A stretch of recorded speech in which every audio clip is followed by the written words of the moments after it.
Alright, good morning. I'm not even sure what time it is right now, but I just woke up and I had I'm not sure if this is a nightmare or what, but it doesn't seem like it wasn't a nightmare because I was actually dreaming about my father. He's with me. I was going to a place where I was showing him where I was. So I told him I'll be okay. And as soon as I woke up, I didn't realize it was even my father that I was dreaming in the first place. I thought it was just a natural dream with somebody that I was acquainted with. But I realized it was actually my father. So I thought I could go further with my experience in terms of my COVID pneumonia, okay, or COVID-19 pneumonia. It's really about time to tell you what happened and how did I get started with this problem, okay? It all started when I was looking for a maid or a yaya or somebody who would take care of me, and somebody would come here and also take care of my dogs and clean the house and stuff. So I happened to have this guy who applied, and of course by the time that I was talking to him on the phone, he said right away that he really needed to come immediately because he was already thrown out from his place, so he didn't know where to go. So I didn't have any choice but to let him come over here right away. So I was left with no choice but to just entertain him here, let him come here without having to really know where this guy really come from and what is his health situation, or did he have any health issue or whatever. But as soon as he got here, all I knew was he was coughing, he was sneezing, and then that's when I told him, like, can you please have a distance from me, so we should maintain social distancing. The fact that you just came here and then I could see that you are sneezing, you are coughing, and then I could see that he was not in a good health condition. But he just never cared about it. He just, no, it's okay. I mean, it's just a little something that, because I just came from outside, but this is going to be okay. That's what he said. So, well, my mistake is I could have been more careful in terms of letting somebody over here. Especially, I am a person who just don't want to go out there because I was so scared that I could get any virus or anything from anybody else. So I've always been inside the house. I have never entertained anybody who'd been trying to invite me out there or invite me to their place or whatever. But in this particular moment, I just never thought about it, And I remember when my friend, one of my friends, as a matter of fact, told me that you have to be careful in getting somebody else, especially those people that you don't know who are not actually vaccinated or who actually were not been able to have their test or whatever. So, I mean, by the time I was not really aware, or I wasn't really caring about what other people say in terms of these kinds of people who would be able to come over here and that I don't know where they're coming from. So it's just one of those things that I wasn't really aware of, or I know it was something that was really very important as well, but for me at the time, I wasn't really thinking about it. I wasn't really thinking how important it was because I thought that, well, I don't think it would really matter if he's got some swab test already or vaccinated already, because as far as I am concerned, I mean, he would still be able to cut some virus when he goes outside, going to the market or whatever, as long as he's gonna be dealing with other people outside. And I thought, well, still gonna be the same. So yeah, that's actually one of my friends, Matthew Conrad. He's always been very very concerned about me in terms of my health, because he said that, you know, you have to be careful in getting some people right there, most especially those people that you don't really know. Well, for some reason, I really didn't care for what he was saying, because I thought that, yeah, because if somebody would, would come over here, and then of course, you know, you cannot just expect everyone to have a swab test already, because sometimes, you know, it's very costly to have swab tests. As a matter of fact, I just paid 5,500 for a swab test prior to knowing that I am actually positive in terms of COVID pneumonia. So, and of course, that's at Gentry General Hospital. And same thing when Stanley had his swab test as well. So it is very costly, you know. So I expect that not everybody would go and have a swab test before they would get to where they wanted to work or whatever, just like me. So I thought, well, even if they have already had their swab test, and then if they still have to go out there and still deal with other people and who are not really tested yet, or who are not vaccinated or whatever. So I thought, well, it wouldn't matter. So sometimes, like, it would really help sometimes, like, if you listen to a friend, or if you listen to somebody who's really concerned. Matthew Conrad has been the one, the number one, who's been always very concerned about my health, very concerned about the people I was dealing with. But because I thought that I would never have a COVID, because I'm a person who's just a homebody, I would never even go out. I would never even go somewhere else, or not even summer or whatever. And of course, with some stories as well, with, like, for example, my neighbor, they had some symptoms as well. But I wasn't really listening to my intuition, you know, that what if it's really something that I could also get from them or whatever. So, I mean, since they're in home quarantine or whatever, they've never got tested, but they had the symptoms, or, you know, as I was told. And I wasn't just really worried about it, because I thought that, well, they didn't go to a test, so I think they're just fine until now or whatever. But I'm not really sure, really. Sometimes, like, you can just make some speculations, where did you get it or whatever, but at least you could think of some possibilities, where did you get it, okay? So like what I said, I used to be very stubborn. I just never thought that I could get it, because I thought that I was always safe. I've always been inside my house, and I've never wanted to really go out or whatever. So I thought that it would really be very impossible that I could be one of those who became victim. I could be one of those victims that is really suffering from it right now. Well, I still have some difficulty in terms of my breathing, although I was already given a medical certificate coming from the Quezon State General Hospital, that I was already, I'm finished with my quarantine right there for how many days, a few days or whatever.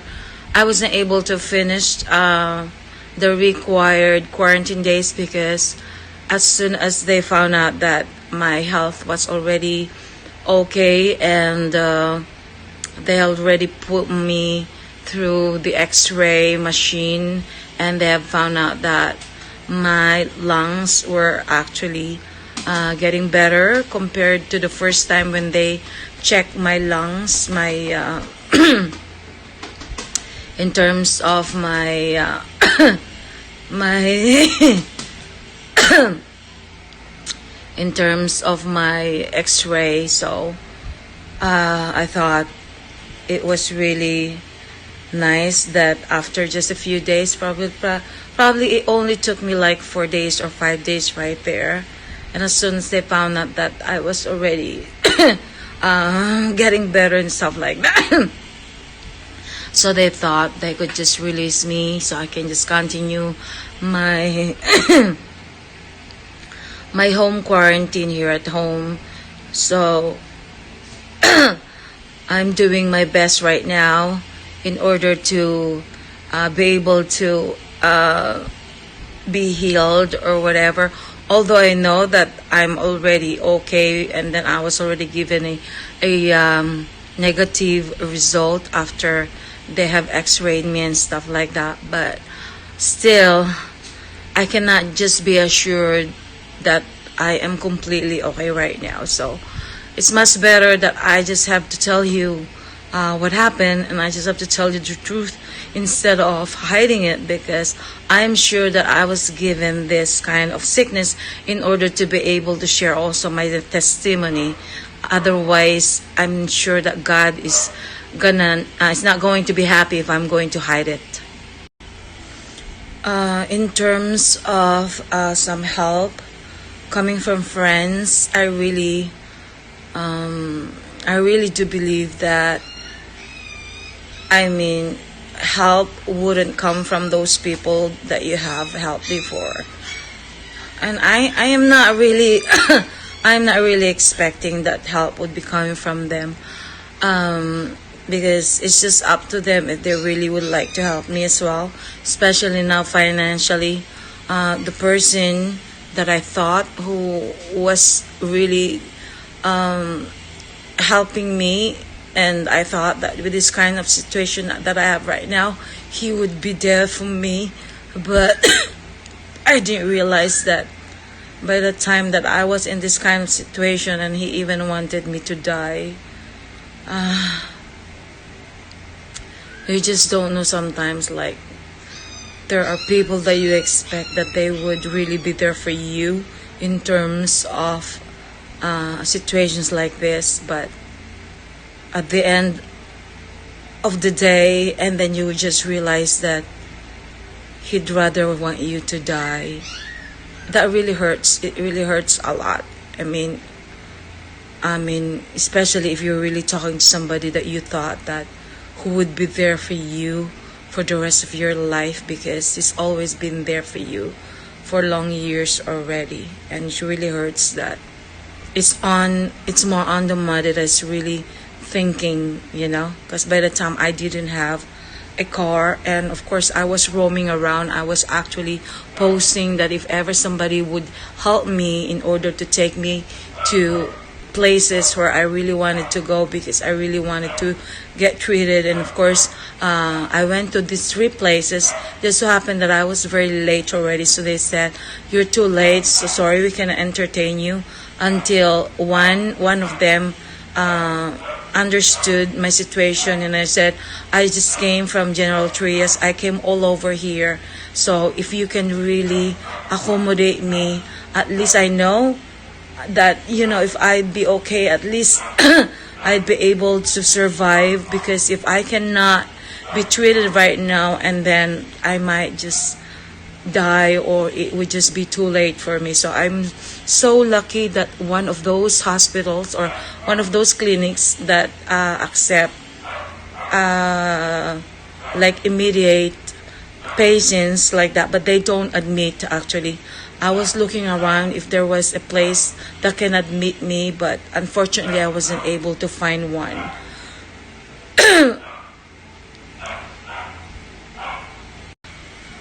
So of course I was so desperate that if I would be able to get a place where I would be confined or something. And especially when I found out already that I was positive with my COVID pneumonia. So I was just so lucky because I'm not really sure what day was that when Stanley just came over here. He just knocked at my door. I thought I was just dreaming because I felt like I was so delirious already. I didn't know if I was already in my state of mind. I thought I was just dreaming. I thought I was just having a delusion or whatever, that I was into a situation where I just didn't know where I was in. So as soon as Stanley got here, and then of course I wasn't able to respond right away, and as a matter of fact, he just forced himself to get into my property, and as soon as he was knocking at the door and said, Mom, please let me in, please let me in. So I thought I was just dreaming. I have let him in, and then that's when he came and rescued me, and he just said, Mom, please let me help you. Please let me take you to the hospital. And of course, he did everything in order to give me some massage or whatever he could do, because by the time my body was so sore, I didn't know what I was feeling. I felt like I couldn't breathe anymore. So he was there to give me first aid until the time that he told me that there was really no choice but to take me to Quezon City General Hospital, since Jody, his wife, is working right there. And of course, I didn't realize that Jody had some messages to me as well, until the time that when Stanley told me that it's really about time for him to take me right there. So in the middle of the night, he was able to take me. But of course, there's a real lineup right there. A lot of people outside the hospital. They were just all there. They were just all lined up outside and stuff like that, waiting to have some room and stuff like that. So I had to wait in the car for how many hours and stuff. So that process, it was really so hard for me, knowing that I couldn't breathe and stuff. But I'm so glad I was able to manage with their help. So it was really a great help. As soon as I was able to go there, I was able to be assisted by some nurses and some doctors right there. It was a long process, as a matter of fact, because there was no availability in terms of some rooms. You have to wait. Everything has to be waited right there.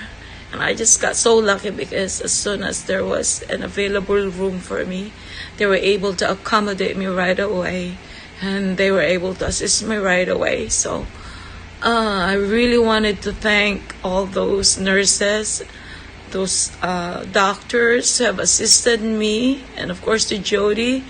I am so glad that I was actually at that place at the right time. Otherwise, I could have been one of those people who never survive and who has never been able to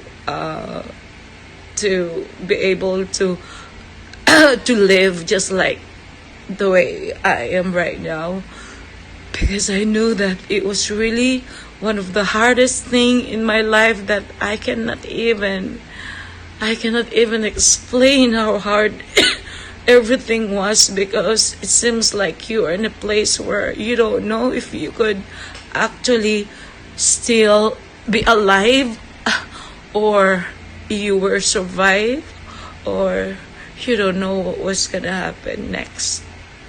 So as soon as I saw everybody was there, and of course everybody was having some difficulty in breathing, in coughing and stuff like that. So all I could hear was nurse.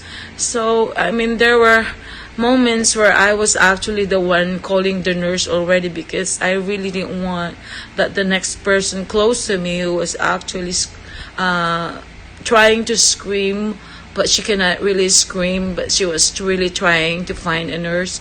So I was the one who had to get up and ask for some nurse. I had to go around because everybody was very, very busy. I mean, considering the fact that there were lots of patients right there, and of course, considering the fact that how many nurses or how many doctors were just assigned in each time that, you know, especially to those areas where there's a lot of patients or whatever, then, and of course the number of their nurses or their doctors just very limited. So I could really understand the situation was, but at least I was able to survive, and that's what really. So anyway, I would like to take this opportunity to thank my friend, as very anyway, I would like to take this opportunity to thank a very special person, Mr.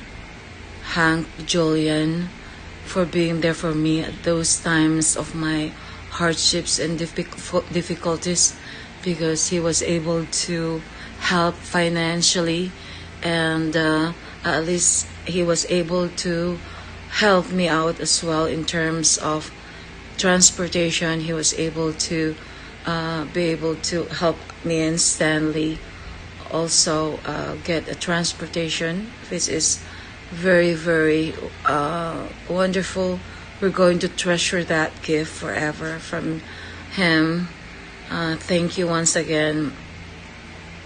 It is really wonderful to find some person like him, because although you haven't met a person like that, or you haven't really known him well, but when God would really send you somebody as an angel to be able to help you, and then he would never hesitate.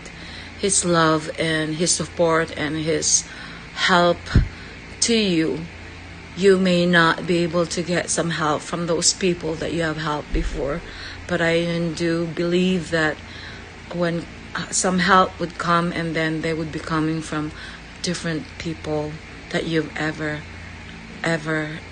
never even known, or you've never even thought that they would be coming on your way in order to be your angel. So once again, thank you so much, Hank Julian, for being there by those times that I was actually in need of somebody like you. So thank you so much, and you're such a blessing to me until now that you're still there, and I hope that God is going to be giving you back whatever you are giving me right now as a special blessing. And I know that it's also a blessing coming from God, and he's been using you as an instrument to be able to help me in so many ways. And of course with Stanley, I hope that this is not going to end. I hope it's just the beginning of a very wonderful relationship. So God bless you, and thank you so much. So once again, Mr. Hank Julian from USA, or from Reno, Nevada, from the bottom of my heart, thank you so much. And I love you. Stanley loves you, and I hope that you're always gonna be there for us, no matter what's gonna happen, and you're always gonna be there in order to be a part of our lives. Because I thought that you just don't know sometimes, like somebody comes over, and just like when I said, I actually considered him as Tom Hanks or Forrest Gump, because it says that wonderful message that says life is just like a box of chocolate. You just don't know what you're gonna get. So he came across, or he came to my life as just one of those, a box of chocolate that you just don't know that inside that box of chocolate, and you don't know what you're gonna get. So it just felt so much